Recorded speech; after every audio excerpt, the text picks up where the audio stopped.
হরে কৃষ্ণ। তো আজকে একটা গুরুত্বপূর্ণ বিষয় নিয়ে আপনাদের সামনে আমরা উপস্থিত হয়েছি। অনেকের মনে এরকম প্রশ্ন থাকে যে আমরা ইসকনের সাথে যুক্ত হতে চাই, আমরা ইসকন থেকে দীক্ষা নিতে চাই। তো আমাকে কয়েকজন প্রশ্ন করেছেন যে আমরা ইসকন থেকে দীক্ষা নিতে চাই, আমরা ইসকনের সাথে যুক্ত হতে চাই, আমরা কীভাবে ইসকন থেকে দীক্ষা নিতে পারি, আমরা কীভাবে ইসকনের সাথে যুক্ত হতে পারি।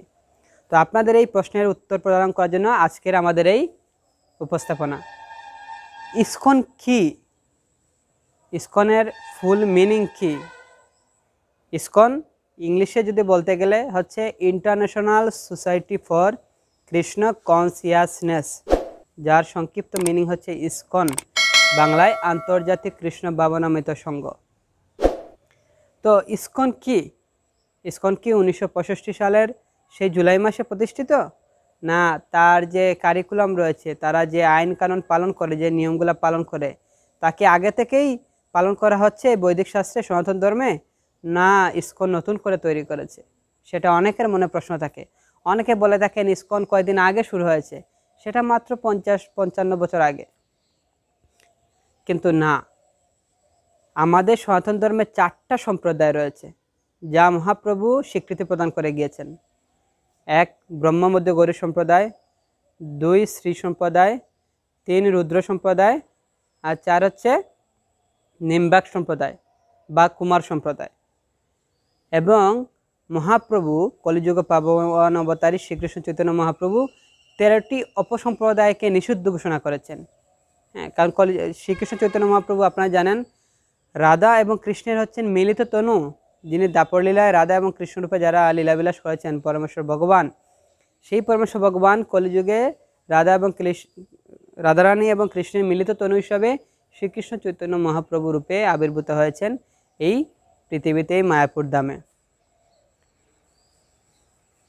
তো রাধা কৃষ্ণ এক আত্মা দুই দেহধরী অনন্য বিলাসের রস আস্বাদন করে, এবং রাধা এবং কৃষ্ণ ওনারা হচ্ছেন একই তত্ত্ব। ওনারা এই রস আস্বাদন করার জন্য, কৃষ্ণের প্রতি রাধারানীর যে প্রেম রয়েছে সেটা আস্বাদন করার জন্য তিনি শ্রীকৃষ্ণ চৈতন্য মহাপ্রভু রূপে আবির্ভূত হয়েছেন। শ্রীকৃষ্ণ চৈতন্য, রাধা কৃষ্ণ নহে অন্য। তো এই শ্রীকৃষ্ণ চৈতন্য মহাপ্রভু 13টি অপসম্প্রদায়কে তিনি নিষিদ্ধ ঘোষণা করেছেন। সেগুলো কি কি? আউল, বাউল, নেরা, নেরি, শাহী, দরবেশ, কর্তাবুজি, জাতগোসাই, এরকম 13টি অপসম্প্রদায় রয়েছে, তাদেরকে শ্রীকৃষ্ণ চৈতন্য মহাপ্রভু তিনি নিষিদ্ধ ঘোষণা করেছেন। কিন্তু 4টি সম্প্রদায়কে তিনি স্বীকৃতি প্রদান করেছেন। এই 4টি সম্প্রদায়ের সাথে যদি কেউ যুক্ত হয়, এই 4টি সম্প্রদায় থেকে যদি কেউ দীক্ষা গ্রহণ করে থাকে, তাহলে অবশ্যই তারা ভগবদ্ধাম প্রাপ্তি হতে পারবে, তারা ভগবানের কাছে চলে যেতে পারবে, ফিরে যেতে পারবে। কারণ এই 4টা সম্প্রদায়ের পরম্পরাভুক্ত রয়েছে। ব্রহ্মমধ্য সম্প্রদায় কোথা থেকে এসেছে? ব্রহ্মমধ্য গৌরী সম্প্রদায়, সেটা শ্রীকৃষ্ণ পরমেশ্বর ভগবান শ্রীকৃষ্ণ বংশীধ্বনির মাধ্যমে যে জ্ঞান ব্রহ্মাকে দিয়েছিলেন, ব্রহ্মা থেকে নারদমুনি, নারদমুনি থেকে ব্যাসদেব, ব্যাসদেব থেকে ইক্কাকু, অক্কুবু, নৃহরি, এভাবে পরম্পরা ক্রমে এসে শ্রীকৃষ্ণ চৈতন্য মহাপ্রভু, তারপর এসি ভক্তিবেদান্ত স্বামী প্রভুপাদ এবং বর্তমান গুরুবর্গরা। শ্রী সম্প্রদায়, শ্রী সম্প্রদায় কার থেকে এসেছে? স্বয়ং লক্ষ্মী দেবী থেকে এসেছে। লক্ষ্মী দেবী থেকে রামানুচার্য, তারপরে পরম্পরা ক্রমে। হ্যাঁ, কুমার সম্প্রদায়, কুমার সম্প্রদায় কিভাবে এসেছে? চতুষ্কুমার, ব্রহ্মার প্রথম 4 পুত্র সনক, সনাতন, সনন্দন, সনত কুমার, এই চতুষ্কুমার থেকে পরম্পরা ক্রমে নিম্বাক আচার্যের মাধ্যমে সেটা এই জগতে এসেছে, এই জ্ঞান, এই বৈদিক জ্ঞান। আর বাকি হলো রুদ্র সম্প্রদায়। রুদ্র সম্প্রদায় দেবাদিদেব মহাদেব, শিব থেকে বা মহাদেব থেকে এই জ্ঞান বা এই পরম্পরা এসেছে কার মাধ্যমে? বিষ্ণু স্বামীর মাধ্যমে এই জগতে এসেছে। তো এই 4টি সম্প্রদায়কে মহাপ্রভু স্বীকৃতি প্রদান করেছেন। কিন্তু বাকি যে অপসম্প্রদায়গুলো রয়েছে তাদের কোনো পরম্পরা নেই। তো পরম্পরাবিহীন যদি কোনো কেউ দীক্ষা গ্রহণ করে তাহলে তা যথাযথ হবে না, সেটা বৈদিক শাস্ত্রে উল্লেখ করা আছে, আপনারা দেখে থাকবেন। তো অনেকে বলে থাকেন যে ইসকন থেকে কীভাবে দীক্ষা নেবেন। তো অনেকে বলে থাকে ও ইসকনের দীক্ষা নেওয়া এত কঠিন, অন্য কোথাও যদি আমি দীক্ষা নেই তাহলে সহজে দীক্ষা নেব, একবার দীক্ষা দিয়ে দেন, যা মন চায় তাই খাও, যা মন চায় তাই করো, কোনো সমস্যা নেই, আত্মাকে কষ্ট দিয়ে কোনো লাভ নেই, এরকম অনেকে বলে থাকেন। কিন্তু আপনারা জানেন সহজে, মানে একটা প্রবাদ আছে, সস্তায় বস্তা। যখন আপনারা সস্তা যাবেন, সস্তা জিনিস পাবেন, সেটা দিয়ে বস্তা ভরতে পারবেন। কিন্তু দামি জিনিস কিনতে গেলে একটু কষ্ট করতে হবে, একটু টাকা বেশি দরকার। তো অনেকে মনে করে দেখেন যে আমি সস্তায় দীক্ষা পেয়ে যাব, 11 টাকা দক্ষিণা দিলাম দীক্ষা পেয়ে যাব, সমস্যা নেই, কিন্তু যা চায় তাই করতে পারবো। ইসকন গিয়ে কেন এত কষ্ট করব? ইসকনে গেলে 4টা নিয়ম পালন করতে হয়, প্রতিদিন হরে কৃষ্ণ মহামন্ত্র জপ করতে হয়, গীতা পড়তে হয়, ভাগবতম পড়তে হয়, সাধুসঙ্গ করতে হয়, কত নিয়ম কানুন। তারপরে আবার ইসকনের দীক্ষা নেওয়ার আগে কত নিয়ম কানুন, সেগুলো আপনাদের সামনে আমি এখনই বলবো। তো আমরা শুনি কিভাবে ইসকনে আপনি যুক্ত হতে পারবেন, কিভাবে আপনি দীক্ষা নিতে পারবেন। ইসকনে দীক্ষা নিতে হলে প্রথমেই আপনাকে ভগবানকে তা জানতে হবে। আমাদের যে প্রথম কর্তব্য জানা যে বিষয়টি, সেটি হচ্ছে আমি কে, কে আমি, যেটা সনাতন গোস্বামী মহাপ্রভুকে প্রশ্ন করেছিলেন, কে আমি কেনে মরে যারে তাপত্রয়। তো কে আমি, ভগবানকে, ভগবানের সাথে আমার সম্পর্ক কি, কি করে আমার কর্তব্য, মৃত্যুর পর আমি কোথায় যাব, এই বিষয়গুলো আগে আমাদের জানার দরকার। ওতা তো ব্রহ্ম জিজ্ঞাসা। তো ইসকনে আপনি যদি দীক্ষা নিতে চান, প্রথমেই আপনাকে কি করতে হবে, হরে কৃষ্ণ কৃষ্ণ কৃষ্ণ হরে হরে, হরে রাম রাম রাম হরে হরে, এই কলিযুগের যুগধর্ম 16 নাম 32 অক্ষর হরে কৃষ্ণ মহামন্ত্র আপনাকে জপ করতে হবে ফার্স্ট। সেকেন্ড, আপনাকে পরমেশ্বর ভগবানের মুখ নিঃসৃত বাণী শ্রীমদ্ ভগবদ গীতা যথাযথ অধ্যয়ন করতে হবে। শিল প্রভুপাদের লেখা অন্যান্য গ্রন্থগুলি আপনার অধ্যয়ন করতে হবে। কেন শিল প্রভুপাদের লেখা অন্যান্য গ্রন্থ? এগুলো প্রভুপাদ ব্যক্তিগতভাবে লেখেন নেই, যা বিভিন্ন বৈদিক শাস্ত্র থেকে খণ্ড খণ্ড আকারে আমাদের সুবিধার জন্য প্রভুপাদ লিপিবদ্ধ করেছেন। যেমন আত্মজ্ঞান লাভের পন্থা, যুগধর্ম, ভক্তিযুগ, শ্রীকৃষ্ণের সন্ধানে, একাদশী মাহাত্ম্য, ভগবানের কথা, কৃষ্ণবর দয়াময়, শ্রীকৃষ্ণ চৈতন্য মহাপ্রভুর জীবনের শিক্ষা, শ্রীকৃষ্ণ চৈতন্য মহাপ্রভুর শিক্ষা, তারপরে হচ্ছে ভাগবতম, এগুলো আপনার অধ্যয়ন করতে হবে। তারপরে আপনি আরও অনেক শাস্ত্রগ্রন্থ অধ্যয়ন করতে পারবেন। তো প্রথম স্টেপে আপনাকে কী করতে হবে, এই গ্রন্থগুলো অধ্যয়ন করতে হবে। হরিনাম দীক্ষার জন্য মিনিমাম আপনাকে প্রতিদিন প্রথমে আপনি হরিনাম শুরু করবেন, আস্তে আস্তে সাধু সঙ্গের সাথে যুক্ত হবেন। হওয়ার পরে আপনি যখন 16 মালা কন্টিনিউ জপ করা শুরু করবেন, তারপরে আপনাকে 4টা নিয়ম পালন করতে হবে। 4টা নিয়ম কি, সেটাই আমাদের সবার মাথা ব্যথা। ও কৃষ্ণ, এত নিয়ম কিভাবে আমি পালন করব? কিন্তু আমরা কি জানি এই 4টা নিয়মের কারণ, এই 4টা নিয়মের পিছনে কী রহস্য রয়েছে? আমরা অনেকেই জানি না। আপনারা কি শুনতে চান? ঠিক আছে, আমি অবশ্যই বলছি। এই 4টা নিয়ম কি? এক, না তার আগে আমি একটু বিশদ আলোচনা করি 4টা নিয়মটা কেন পালন করে ইসকন। যেহেতু ইসকন ভগবান থেকে পরম্পরাক্রমে আসা এই আইনগুলা, এই শাস্ত্রীয় নিয়মগুলো পালন করে, স্বয়ং ব্রহ্মা থেকে আসা যে শাস্ত্রীয় নিয়মগুলো সেটা ফলো করে। বৈদিক শাস্ত্র সবসময় ইসকন ফলো করে। ইসকন কখনোই মন গড়া ছিল না। 4টা স্তম্ভ রয়েছে সনাতন ধর্মের, কি? সত্য, শৌচ, দয়া, তপ। এই 4টা সম্প্রদায় রয়েছে, 4টা স্তম্ভ রয়েছে। তো এই 4টা স্তম্ভে ইসকন পালন করে থাকে। যদি একটা টেবিলের 4টা পায়া থাকে, ওখান থেকে যদি একটা পায়া ভেঙে যায়, তাহলে টেবিলটা কি ঠিকমতো অবস্থান করতে পারবে? পারবে না। 2টা পায়া ভেঙে গেল, শেষ, একদিকে ঢেলে পড়বে। 3টা পায়া ভেঙে গেল, শেষ। 4টা হলে তো হরে কৃষ্ণ, নিঃশেষ। তো সনাতন ধর্মের 4টা স্তম্ভ রয়েছে, সত্য, শৌচ, দয়া, তপ। এই 4টা স্তম্ভকে ইসকন সবসময় রক্ষা করে থাকে, বজায় করে থাকে। এই 4টা স্তম্ভের সাথে ইসকনের কি রিলেটেড আছে, কি সম্পর্ক রয়েছে, সেটা বলছি। সত্য, সত্য মানে কি? ইসকন প্রথমে বলে থাকে 4টা নিয়মের মধ্যে আপনি দ্রুত ক্রীড়া আপনি করতে পারবেন না, অর্থাৎ তাস খেলা, জুয়া খেলা, দাবা খেলা, মানে টাকা সংক্রান্ত যে খেলাধুলা, এগুলো আপনি করতে পারবেন না। এর মাধ্যমে আপনার সত্যতা রক্ষা হয়, সত্যতা বজায় হয় দ্রুত ক্রীড়া বাদ দেওয়ার মাধ্যমে। সত্য পরে শৌচ, শৌচতার সাথে কি সম্পর্ক রয়েছে?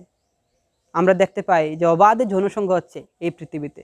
ইসকন প্রথমে বলবে আপনাকে অবশ্যই অবৈধ যৌনসঙ্গ ত্যাগ করতে হবে, সেটার মাধ্যমে আপনার শুচিতা রক্ষা হবে। সত্য, শৌচ, দয়া, দয়া কি? আজকে আমরা দেখতে পাচ্ছি কত কত মাছ কাটা হচ্ছে, কত কত পাটা বলি দেওয়া হচ্ছে, কত কত মুরগি বলি দেওয়া হচ্ছে। একটা জীবের মাংস কি আরামসে খাচ্ছে, কি তৃপ্তি! কিন্তু সেটাই কি আমাদের মানব সভ্যতা? না, এটা বৈদিক শাস্ত্রে কি অনুমোদনকৃত না। এই যে মাংসাহার আপনি ত্যাগ করার মাধ্যমে আপনার দয়া রক্ষা হবে। আমরা কি পেলাম? সত্য, শৌচ, দয়া। তারপর হচ্ছে তপ। তপ কিভাবে আপনার রক্ষা হবে? তপ মানে হচ্ছে তপস্যা। যখন আপনি ধূমপান ত্যাগ করবেন, নেশাদ্রব্য ত্যাগ করবেন, চা, পান, বিড়ি, সিগারেট, মদ, কত কিছু আছে, মানে এখন নেশাদ্রব্যের কোনো অভাব নেই এই জগতে।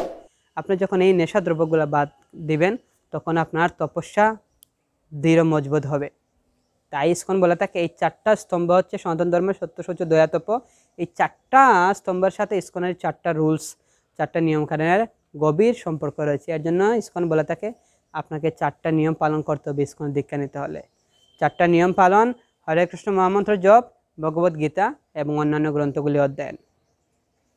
দীক্ষা নেওয়ার আগে কী করতে হবে? আগে আমাকে শিক্ষিত হতে হবে। আপনি যখন কোনো চাকরি পাবেন, কোনো সার্টিফিকেট পাবেন, এই দীক্ষাটা হচ্ছে কি একটা সার্টিফিকেট যার মাধ্যমে আমরা ভগবান ধামে পৌঁছে যেতে পারবো। ওখানে যেতে হলে আগে সার্টিফিকেট দেখাতে হবে, কিন্তু সার্টিফিকেটটা হচ্ছে গুরুদেবের মাধ্যমে আমরা ভগবত ধামে ফিরে যেতে পারবো। তিনি হচ্ছেন আমাদের ভগবানের সাথে সম্পর্ক করার মাধ্যম। তো সার্টিফিকেটটা কি যদি আপনি পেতে চান, যেমন আপনি একটা সার্টিফিকেট পাবেন, আপনি বিশেষ ক্যাডার সার্টিফিকেট পাবেন, তার আগে অবশ্যই আপনার নিরলস পরিশ্রম করতে হবে, আপনাকে পড়াশোনা করতে হবে, আপনাকে জানতে হবে সমস্ত কিছু, তারপরে পরীক্ষা দিবেন, তারপরে সার্টিফিকেট পাবেন।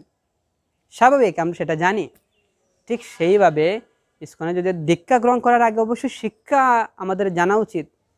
আমাদের জানা উচিত যে আমি কেন দীক্ষা নিচ্ছি, দীক্ষার অর্থ কী, গুরুদেবের সাথে আমার কী সম্পর্ক, ভগবানের সাথে কী সম্পর্ক, সেটা আমাকে জানা উচিত।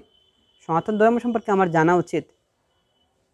তো দীক্ষা নিতে গেলে প্রথমেই কেন বলে ইসকন আপনি গ্রন্থ অধ্যয়ন করুন, গীতা পড়ুন। কেন বলে? হরে কৃষ্ণ মহামন্ত্র জপ করুন। কেন বলে? হরে কৃষ্ণ মহামন্ত্র জপের মাধ্যমে আপনি আস্তে আস্তে আমার যে এই জন্মান্তরে যে পাপরাশি, এই যে পর্বত সমান আমরা পাপ করেছি, আমাদের যে হৃদয়ে যে ময়লা আছে সেগুলো আস্তে আস্তে দূরীভূত হয়ে আমি আস্তে আস্তে শুদ্ধ হতে পারবো, আমাকে নিজেকে শুদ্ধ করতে পারবো। গ্রন্থ অধ্যয়নের মাধ্যমে আমি বৈদিক জ্ঞান অর্জন করতে পারবো, আমি ভগবানকে জানতে পারবো, সনাতন ধর্মকে জানতে পারবো, আমার কি করা কর্তব্য সেটা আমি জানতে পারবো, আমার জীবনের উদ্দেশ্য কী সেটা আমি জানতে পারবো। তো এই জন্য প্রথমে আপনাকে গ্রন্থ অধ্যয়ন করতে হবে, গীতা পড়তে হবে, ভাগবতম পড়তে হবে। তো এই গ্রন্থ অধ্যয়ন করার পর আপনি 16 মালা জপ করবেন 6 মাস। 6 মাস 16 মালা জপ করার পর 6 মাস 16 মালা জপ করবেন, প্রতিদিন ভোগ লাগিয়ে ভগবানকে নিবেদন করে প্রসাদ পাবেন, 4টা নিয়ম পালন করবেন, আপনি ভগবত গীতা এবং অন্যান্য শিল প্রভুপাদের গ্রন্থগুলি অধ্যয়ন করবেন। এরকম 6 মাসে আপনি থাকার পর সেটা প্রভুপাদের আনুগত্যে আপনি থেকে সাধারণ ভোজন করবেন। তারপরে আপনি ইসকনের কোনো দীক্ষা গুরুর আনুগত্য থেকে আপনি কমপক্ষে 6 মাস, 1 বছর, 2 বছর, 3 বছর, কমপক্ষে 6 মাস আপনি ওনাদের কারো আনুগত্য থেকে আপনি সাধারণ ভোজন করবেন, আপনার ভক্তি জীবন পালন করবেন। তারপর আপনি ইসকন কর্তৃপক্ষের অনুমতিক্রমে আপনি দীক্ষার জন্য আবেদন করতে পারেন। তখন আপনার কিছু পরীক্ষা নেওয়া হবে, প্রথমে আপনার লিখিত কিছু পরীক্ষা নেওয়া হবে, কিছু কোয়েকশন আপনাকে দেয়া হবে শাস্ত্রীয়। তারপরে যদি আপনি সেখানে পাশ করেন, আপনি উত্তীর্ণ হন, তারপরে আপনাকে কিছু মৌখিক প্রশ্ন জিজ্ঞাসা করা হবে ভগবানকে। তারপরে আপনাকে বিভিন্ন শ্লোক জিজ্ঞেস করা হতে পারে, আপনাকে ভগবানকে কীভাবে ভোগ লাগাবেন সেটা আপনাকে জিজ্ঞাসা করা লাগে, কি নিয়ম রয়েছে, কেন আমরা প্রসাদ পাবো, এরকম কিছু কোয়েকশন আপনাকে করা হবে। সেটাতে যদি আপনি উত্তীর্ণ হতে পারেন তাহলে আপনি দীক্ষার জন্য যোগ্য প্রার্থী, তখন আপনি এখান থেকে দীক্ষা গ্রহণ করতে পারবেন। কেন এত কিছু করা হয়? তার কারণ হচ্ছে আমরা সনাতন ধর্মকে জানা, আমি নিজেকে জানা, আমরা নিজেকে জানি না, আমরা নিজেকে বুঝতে পারি না। এই জন্য ইসকনে এত নিয়ম কারণ বলা হয়। কারণ যে আমি আগে বলছি, যত কষ্ট করবেন তত কষ্ট পাবেন। মানে যদি আমরা একটু সহ্য করি, আমরা আজকে জানতে পারবো আসলে আমার জীবনের উদ্দেশ্য কী, জীবনের লক্ষ্য কী। কিন্তু সহজে কোনো জিনিস যদি আমরা পাই সেটার কখনোই কোনো মূল্য থাকে না। আমি তো বলেছি সস্তায় আপনারা বস্তা পড়তে পারবেন, কিন্তু কোনো লাভ হবে না। কিন্তু একটু কষ্ট করুন। যেমন কেউ বিশেষ ক্যাডার কীভাবে হচ্ছে, সে এত পরিশ্রম করছে, এত পড়ালেখা করার কারণে একজন ডাক্তার হতে পারছে, একজন ইঞ্জিনিয়ার হতে পারছে, একজন বিজ্ঞানী হতে পারছে, একজন বিশেষ ক্যাডার হতে পারছে। কিন্তু যারা পড়ালেখা করেনি, কষ্ট করেনি, তারা আজকে কী করছে, তারা হাল চাষ করছে, তারা কত কষ্ট করে মাথার ঘাম পায়ে ফেলছে কিছু অর্থের জন্য, কিন্তু যারা কষ্ট করছে তারা আজকে এত বড় পর্যায়ে পৌঁছেছে। তো আমরা যদি একটু কষ্ট করি, আমরা যদি সহজে এই দীক্ষা জিনিসটাকে আমরা গ্রহণ না করি, একটু কষ্ট করি, তাহলে অবশ্যই আমরা তার মধ্যে কিছু পাবো। আজকে কেন সারা পৃথিবীতে এত ইসকন ভক্ত বাড়ছে? এত কষ্ট, মানে এত কষ্ট না, অ্যাকচুয়ালি আমরা বাইরে থেকে ভাবি কষ্ট, কিন্তু যখন আপনি ভক্তিতে যুক্ত হবেন তখন আপনার কোনো কষ্টই মনে হবে না। প্রতি পদে পদে আপনি কৃষ্ণ ভাবনামৃতর এই যে স্বাদ সেটা আস্বাদন করতে পারবেন।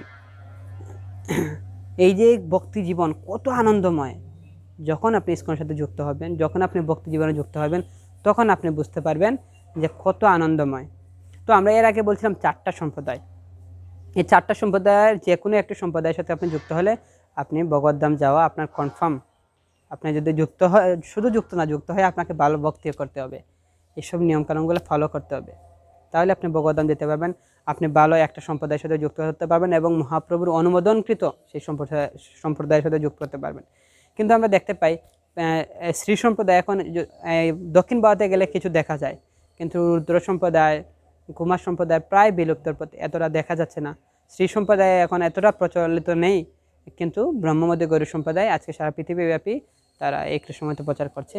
তাই আপনারা ইসকনের সাথে এভাবে আপনারা যুক্ত হতে পারেন। আপনারা বিভিন্ন ইসকনের নামহট্ট, ভক্তিবিষ্ক অথবা কেন্দ্রীয় মন্দিরের যে কোনো ভক্তের সাথে আপনারা যুক্ত হয়ে আস্তে আস্তে ইসকন সম্বন্ধে আরও গভীর তথ্য আপনারা জানতে পারেন। ইসকনের সাথে যুক্ত হয়ে এভাবে আপনারা ইসকন থেকে দীক্ষা গ্রহণ করতে পারেন। সবাইকে অসংখ্য ধন্যবাদ। আমি একটা বিশেষ অনুরোধ জানাচ্ছি, আপনারা অবশ্যই আমাদের এই গুরু কৃপা ইউটিউব চ্যানেলটি অবশ্যই আপনারা সাবস্ক্রাইব করবেন এবং আমরা আরও মায়াপুরের বিভিন্ন তথ্য, নবদ্বীপের বিভিন্ন তথ্য, আমরা শাস্ত্রের বিভিন্ন আপনার সম্বন্ধীয় যে আপনাদের মনে যে প্রশ্ন রয়েছে সেই প্রশ্নের উত্তর নিয়ে আপনাদের সামনে আমরা বারবার হাজির হব। তো এই উত্তরগুলা পাওয়ার জন্য অবশ্যই আমাদের সাথে থাকবেন এবং গুরু কৃপা চ্যানেলটি অবশ্যই সাবস্ক্রাইব করবেন। সবাইকে অসংখ্য ধন্যবাদ।